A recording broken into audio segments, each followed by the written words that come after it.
Overall इस हफ्ते में क्या कुछ रहने वाला है?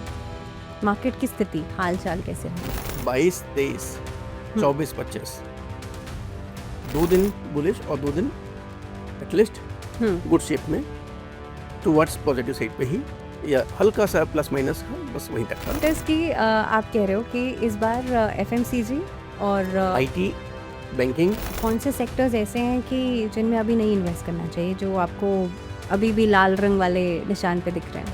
आपका फेवरेट सेक्टर भी हो सकते हैं डिफेंस भी हो सकता है। इस वीक में, काइंड ऑफ स्टेबल या फिर थोड़ा सा नीचे। अच्छा, शुरू में पहले दिन हल्का सा उछाल, बट उसके बाद पूरे वीक भर में स्टेबल और टुवर्ड्स डाउन। एफआईआईज या डीआईआईज की क्या पोजीशनिंग दिखाई देती है? केवल थर्सडे के दिन पे सेल प्रेशर दिखाई देगा, बाकी Monday Tuesday involvement DIIs and FIS का खरीदारी की तरफ देखने को मिलेगा। शेयर मार्केट धीरे धीरे करके in the end of this year crash होने वाला है बुरी तरीके से। जितनी वेल्थ बनती है किसी की पूरे वर्ल्ड में, चाहे एलन मस्क हो, चाहे इंडिया के अंदर अडानीज हो, अंबानीज हो, नेक्स्ट वेल्थ जो बनती है वो केवल स्टॉक मार्केट से बन सकती है, किसी और चीज़ से बन ही नहीं सकती। जिस दिन ये स्ट्रेट लाइन कर्व हो गया, तो स्ट्रेट लाइन में तो हम वैसे भी इंसान को भी बोलते हैं, जिस दिन धड़कन स्ट्रेट लाइन हो गई तो इज डेड।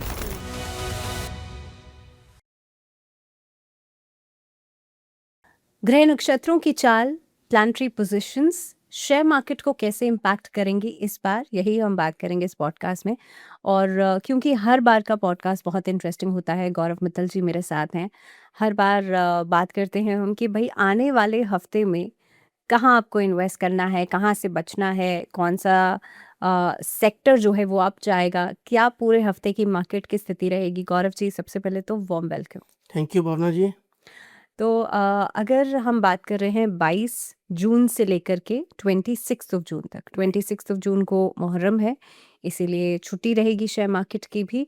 लेकिन ओवरऑल अगर इम्पैक्ट की हम बात करें, मैं ये समराइज वे में हम बाद में बात करते हैं, लेकिन मैं इस बार एक पहले से ही आपसे थोड़ी सी ब्रीफ मांग रही हूँ कि ओवरऑल इस हफ्ते में क्या कुछ रहने वाला है, मार्केट की स्थिति, हाल चाल कैसे रहेंगे?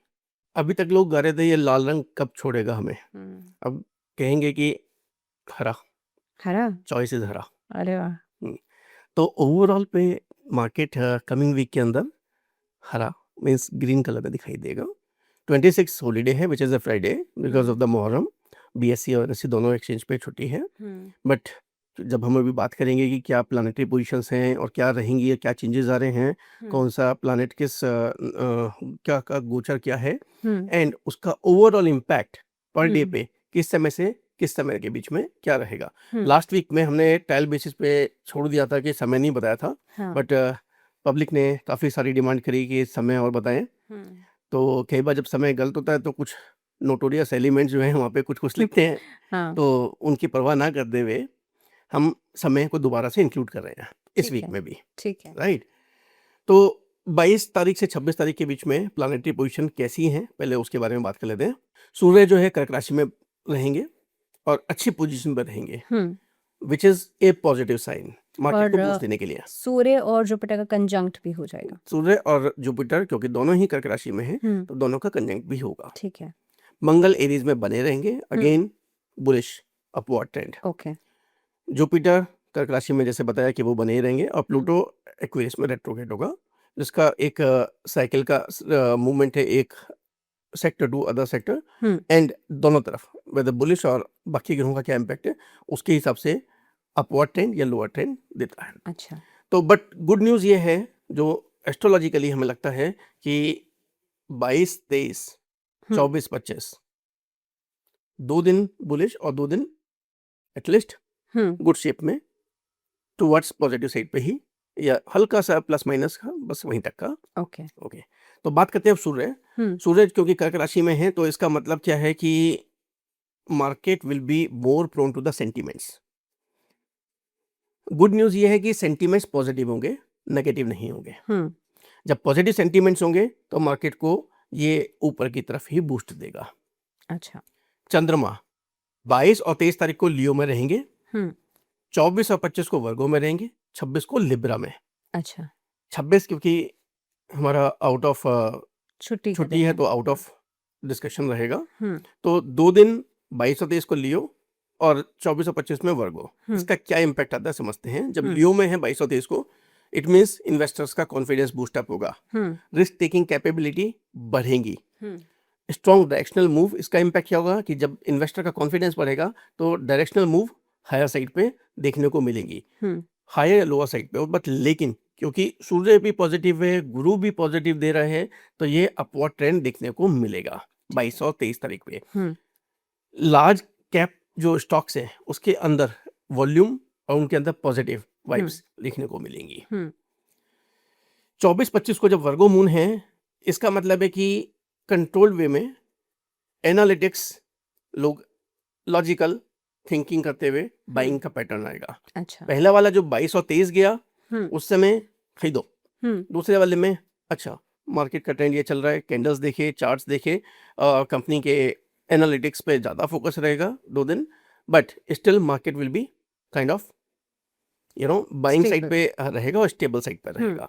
और इंस्टीट्यूशनल जो बायर्स हैं वो फोकस, जब आप एनालिटिक्स पे जाते हैं और केवल मार्केट ट्रेंड पे नहीं चलते हैं, तो आप ये सोचते हो कि कंपनी के फिनेंशियल्स क्या हैं, जो रेशियोज है कंपनी के वो क्या है। यहाँ पे ये चीज़ चेक करने का कि इस समय ऐसा तो नहीं है कि बिकॉज ऑफ किसी न्यूज़ की वजह से या सेंटीमेंट्स की वजह से केवल खरीदारी आ रही है, क्या एक्चुअल में होना चाहिए या नहीं होना चाहिए। ये वाला लॉजिकल थिंकिंग उस दिन 24 और 25 को मून वर्गो में होने की वजह से देता है। ओके बुध टॉरस में बने हुए हैं, again this is a practical thinking.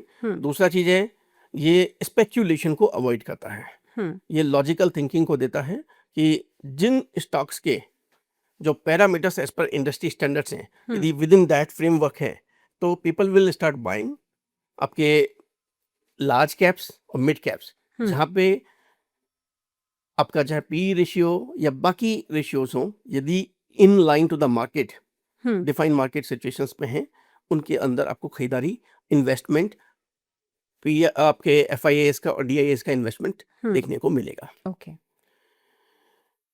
Venus Gemini में बने रहेंगे, दिस मीन्स सेक्टर रोटेशन, एक सेक्टर से दूसरे सेक्टर पे मूवमेंट इन्वेस्टर्स का, और रैपिड सेंटीमेंट शिफ्ट, ये दोनों चीज़ों का डिनोशन देता है। मंगल का एरीज में बना होना, अगेन स्ट्रॉन्ग डायरेक्शनल मूव्स, और बुलिश साइड पे आपको इंट्राडे स्विंग्स और बुलिश साइड पे आपको मार्केट को ले जाने के लिए मोमेंटम।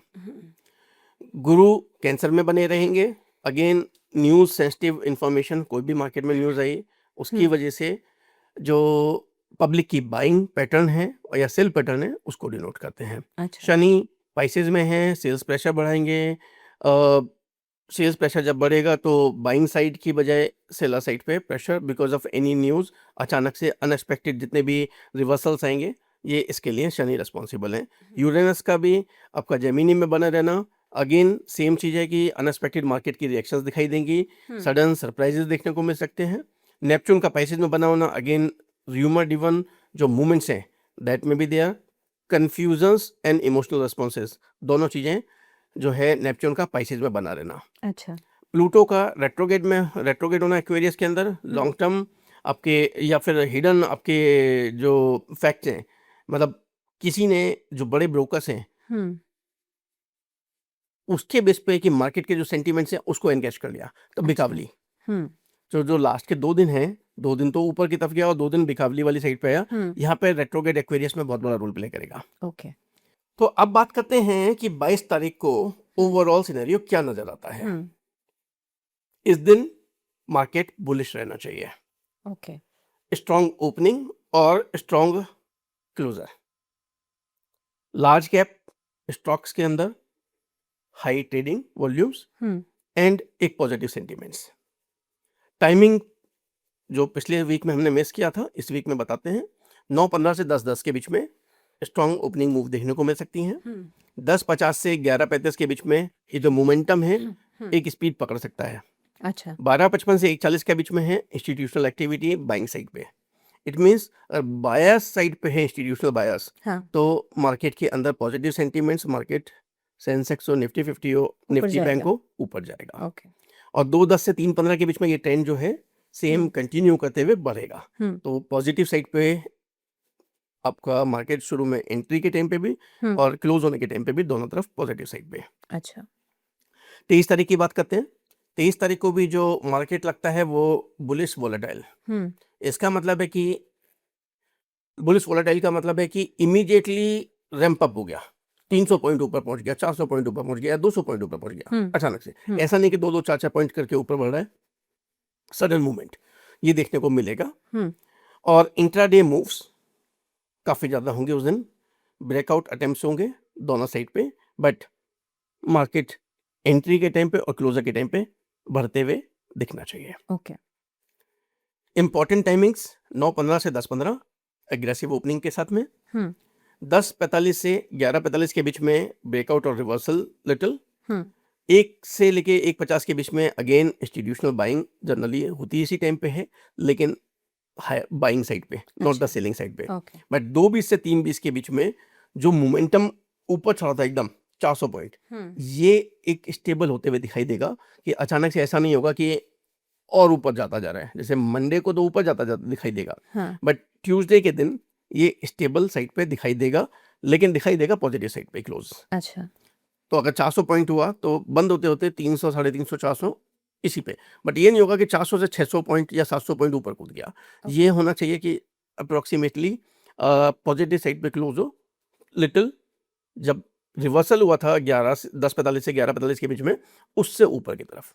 ओके 24 तारीख जिस दिन मून वर्गो में है, हम्म इस दिन मार्केट काइंड ऑफ फ्लैट या मिनिमल गैप के साथ, चाहे अप या डाउन पे, मतलब रहना तो अप ही चाहिए, मिनिमल गैप के साथ में।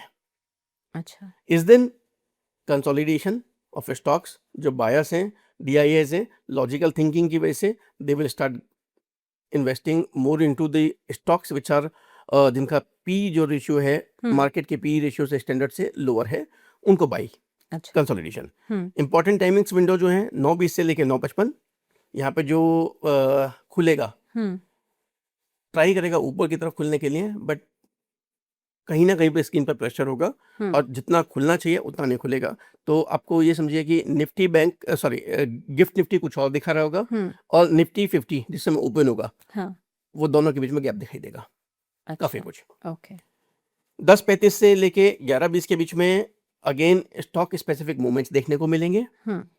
1:10 से 1:50 के बीच में इंस्टीट्यूशनल सेल्स देखने को मिल सकती हैं, और 2:35 से 3:10 के बीच में kind of flat, kind of थोड़ा बहुत प्लस माइनस 10, 20, 50, 100 पॉइंट का ऊपर नीचे। अच्छा 25 तारीख को जिस समय वर्गो मून कंटिन्यू करेगा बाकी, तो जो पिछले दिन मतलब वेडनेसडे को जो बंद हुआ है मार्केट, थर्सडे को एट पार या उससे थोड़ा सा नीचे बंद होने के चांसेस हैं। ओके इसका मतलब क्या है कि माइल्ड हल्का सा बियरिश लास्ट डे से प्रॉफिट बुकिंग देखने को मिलेगी, पोजीशन लोग स्क्वायर ऑफ करेंगे, और इस दिन आपको जो इम्पोर्टेंट आपके टाइमिंग्स हैं 9:15 से लेके 10 के बीच में यहाँ पे ओपनिंग एडजस्टमेंट देखने को मिलेगा, 10:40 से 11:25 के बीच में प्रॉफिट बुकिंग होगी, और 2:25 से 3:20 के बीच में जो क्लोजर है वो बियरिश साइड पे, हल्का बियरिश साइड पे क्लोज होते नजर आएगा। ओके इस वीक के अंदर एक चीज इंपॉर्टेंट है, जो निफ्टी बैंक है वो इस वीक में निफ्टी 50 से जो एक रेशियोज है कि इस बीच में इतने अप्रोक्सीमेटली इतने के बीच का तालमेल रहता है कि इतने का मल्टीप्लाई इफेक्ट, इसमें गैप आपको काफी देखने को मिलेगा। तो निफ्टी बैंक इस वीक में ज्यादा पॉजिटिव रिएक्ट करेगा देन निफ्टी 50। अच्छा सेक्टर जो फोकस में रहेंगे आईटी, बैंकिंग, एफएमसीजी। अगेन आपने तो मेरे सवाल पूछने से पहले ही सारे आंसर्स दे दिए तो सेक्टर्स की आप कह रहे हो कि इस बार एफएमसीजी और आईटी, बैंकिंग, अच्छा ये स्टॉक ये इनका अपवर्ड मूवमेंट रहेगा। और कौन से सेक्टर्स ऐसे हैं कि जिनमें अभी नहीं इन्वेस्ट करना चाहिए, जो आपको अभी भी लाल रंग वाले निशान पे दिख रहे हैं? आपका फेवरेट सेक्टर भी हो सकता है। डिफेंस भी हो सकता है। नहीं जाएगा आप? इस वीक में काइंड ऑफ स्टेबल या फिर थोड़ा सा नीचे। अच्छा शुरू में पहले दिन हल्का सा उछाल, बट उसके बाद पूरे वीक भर में स्टेबल और टुवर्ड्स डाउन साइड। लेकिन लॉन्ग रन में ले लेना चाहिए, अभी तो डाउन है तो इन्वेस्ट कर सकते हैं। अच्छी कंपनी लॉन्ग रन में, जैसे मैं हमेशा बोलता हूँ, हमेशा रिटर्न देके जाती हैं। अब फॉर एग्जांपल आप एनएससी का स्टॉक देखिए, जो अभी लिस्ट होने के लिए डीआरएचपी फाइल हुआ है। बोनस और आपके सब कुछ करने के बाद में 80 पैसे का स्टॉक था जिस समय ये शुरू में इन्होंने शेयर देने शुरू किए थे। अब जो खुलने के लिए बात हो रही है वो 2200 रुपए के आसपास हो रही है।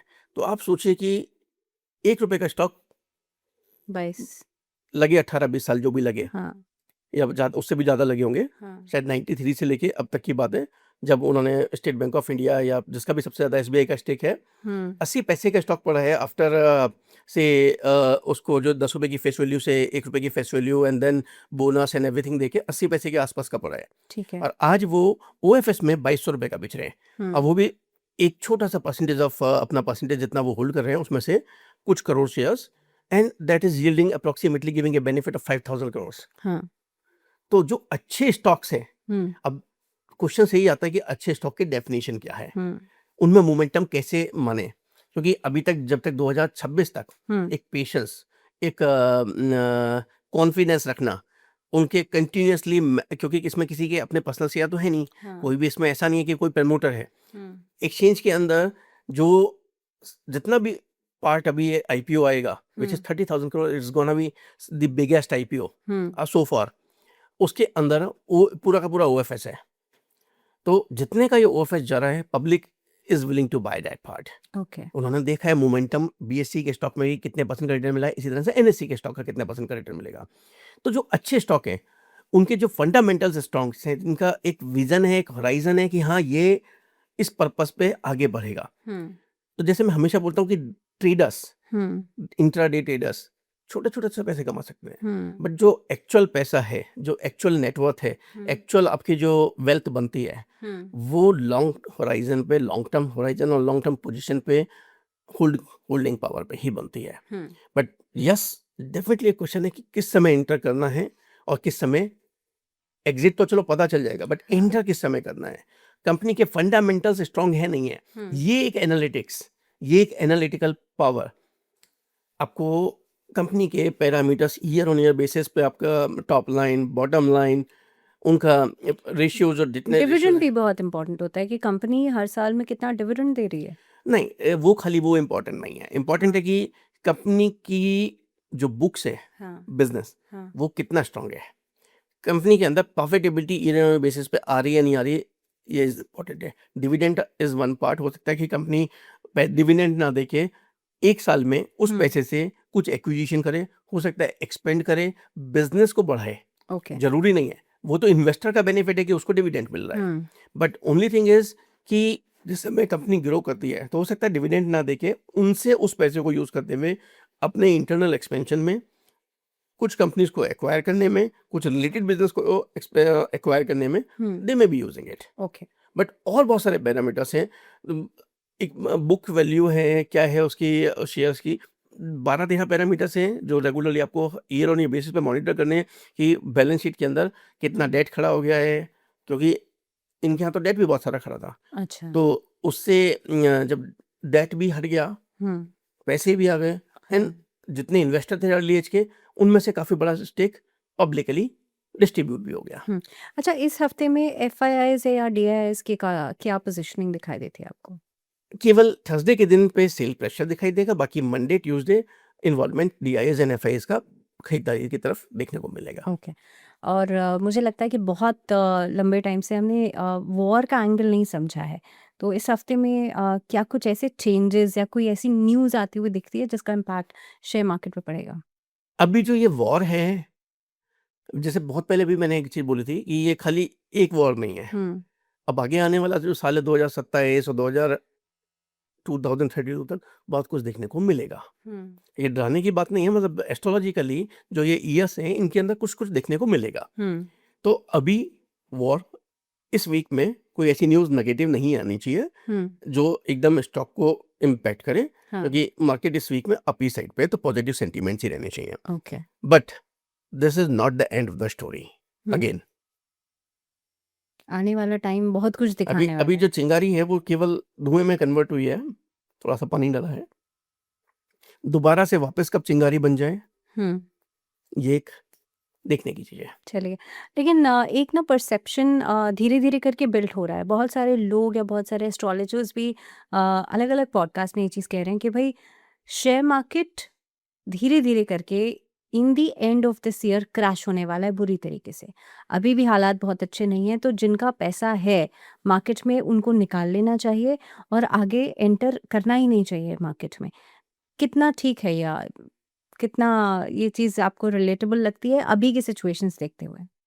अब या तो जो कह रहे हैं वो मुझे नहीं पता किस बेस पे कह रहे हैं या उनको मार्केट का नहीं पता। हुँ, क्योंकि astrology is just a passion, but I am a person from the industry side. So I am a founder also for one of the listed organization. So I understand the capital market very well. अगर capital market जितनी wealth बनती है किसी की पूरे world में, चाहे Elon Musk हो, चाहे इंडिया के अंदर अडानीज हो, अंबानीज हो, नेट वेल्थ जो बनती है वो केवल स्टॉक मार्केट से बन सकती है, किसी और चीज से बन ही नहीं सकती जो रैपिड ग्रोथ दिखाई देती है। आप प्रॉपर्टीज कितनी खरीद लीजिए, सब कुछ कर लीजिए, वो उस प्रपोर्शन में नहीं बढ़ेंगे जितना सबसे ज्यादा रिटर्न आपको स्टॉक मार्केट में मिलेगा। यदि वो सब कुछ सबने पैसा निकाल लिया तो स्टॉक मार्केट नहीं, और जो 4.9 ट्रिलियन डॉलर का जो मार्केट है, सबने पैसा निकाल लिया तो बचा क्या? कंपनी जो पूरे इंडिया की जो जीडीपी है, इकोनॉमी कैसे इकोनॉमिक चलेगी कहाँ से?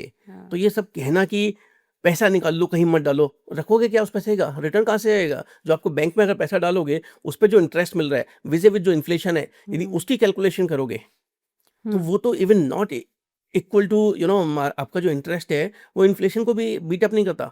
तो पैसा लगेगा कहाँ? Property is one part, gold is another part, और होने स्टॉक मार्केट सबसे ज्यादा रिटर्न ही आप तक के आज के डेट में इक्विटी मार्केट से है। तो पैसा जब तक आप लगाएंगे ही नहीं और सब कुछ निकाल के अपने पास रख लिया, ये नैरेटिव सेट्स होते हैं। ऐसा कभी नहीं होगा। जिस दिन ऐसा होगा उस दिन वर्ड खत्म हो चुका तो होगा। अभी डरने की जरूरत नहीं है भाई, शेयर मार्केट कहीं नहीं जा रहा है, क्रैश नहीं कर रहा। अगेन क्रैश का मतलब क्या है? कोई चीज नीचे है, कभी भी जिंदगी के अंदर ध्यान रखना है, साइनोसाइडल कर्व ऊपर गया, एक लेवल पे आया, बेकाबू हुई, प्रॉफिट बुकिंग हुआ, वापस नीचे आया, नीचे से फिर वापस ऊपर जाएगा। जिस दिन ये स्ट्रेट लाइन कर्व हो गया, तो स्ट्रेट लाइन में तो हम वैसे भी इंसान को भी बोलते हैं जिस दिन धड़कन स्ट्रेट लाइन हो गई तो इज डेड, वो कभी हो ही नहीं सकता। ऊपर जाना नीचे आना किस दिन जाएगा? अगर ये बेसिकली सारे प्रेडिक्शंस इंट्राडे है। अदरवाइज आज से कुछ साल पहले देखते तो मार्केट की जो आज सिचुएशन है, जो सेंसेक्स आप आज देख रहे हो, किसी को पता था 70 जाएगा? किसी को ये पता था कि आगे जाने के बाद 1 लाख जाएगा या 1,20,000 जाएगा, 1,35,000 जाएगा? कहाँ खत्म होगा या कहाँ बंद होगा? ये एक प्रिडिक्शन का, जिनको जिस तरीके से समझ में आता है कि मार्केट कहाँ जाएगा, क्या प्रिडिक्ट करना है, वो उस हिसाब से लेकर चल रहे हैं। अब हम कहते हैं कि वर्ल्ड एंड हो जाएगा 2032 में, मतलब मैं नहीं बोल रहा, लोग कहते हैं कि खत्म हो जाएगा। हाँ, there will be a huge things which will be coming up, चाहे in the form of war, in the form of से ह्यूमन जो एग्जिस्टेंस है उस पे कुछ बीमारियों का सब कुछ देखने को मिलेगा। कोरोना आया, सबने सोचा पृथ्वी खत्म हो गई, हुई, आज खत्म हो गया corona, no mask, we are living the same life जो पहले कर रहे थे। तो ये सब प्रिडिक्शंस हैं, नेचर अपने आप को एडजस्ट करती जाती है।